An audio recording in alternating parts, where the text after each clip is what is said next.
ദൈവജനമേ, വചനം കേൾക്കുമ്പോഴും ശ്രവിക്കുമ്പോഴും ഒക്കെ പരിശുദ്ധാത്മാവ് നമ്മുടെ മേൽ വർഷിക്കപ്പെടുന്നു.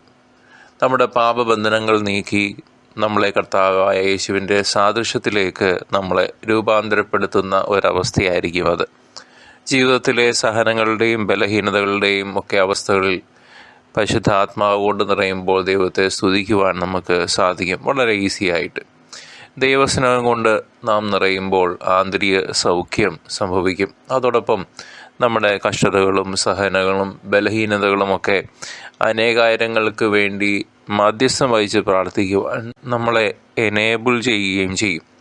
കർത്താവേ, കനിയണമേ, ഞങ്ങളുടെ പാപങ്ങൾ ക്ഷമിക്കണമേ, എന്നെപ്പോലെ വിവിധങ്ങളായിട്ടുള്ള സഹനങ്ങളുള്ള അനേകായിരങ്ങളുടെ മേൽ കനിയണമേ എന്ന് പ്രാർത്ഥിക്കുവാൻ ഹൃദയം കൊണ്ട് സ്നേഹം കൊണ്ട് നമുക്ക് സാധിക്കും. പരിശുദ്ധാത്മാവ് കൊണ്ട് നിറയ്ക്കണമേ കർത്താവെ, എൻ്റെ സഹോദരങ്ങളെ, ലോകത്തിലുള്ള മറ്റുള്ളവരെ യേശുവിൻ്റെ പ്രേക്ഷിതരാക്കി മാറ്റണമേ എന്ന് നമുക്ക് പ്രാർത്ഥിച്ചുകൊണ്ടേയിരിക്കാം. തകർച്ചകളുള്ള അനേകായിരങ്ങൾക്ക് വേണ്ടിയുള്ള നിരന്തരമായ മധ്യസ്ഥ പ്രാർത്ഥന ഇതുവഴി ജനലക്ഷങ്ങളിലേക്ക് പരിശുദ്ധാത്മാഭിഷേകവും അത്ഭുതങ്ങളും അടയാളങ്ങളും രോഗശാന്തികളും വർഷിക്കുന്നതിന് കാരണമാകും. കേരളത്തിന് പുറമേക്കും ഭാരതത്തിന് പുറമേക്കും പല ഭൂഖണ്ഡങ്ങളിലേക്കും വിവിധ രാജ്യങ്ങളിലേക്കും സുവിശേഷ വേലയുടെ കാറ്റ് നിരന്തരം വീശുവാൻ നമുക്ക് പ്രാർത്ഥിക്കാം. പരിശുദ്ധാത്മാവിൻ്റെ ഫലങ്ങൾ ഗലാത്യ 5:22-23 വചനങ്ങളിൽ പറയുന്നു.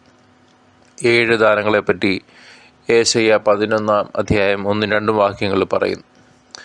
ശക്തി തരുന്നത് പരിശുദ്ധാത്മാവാണ്.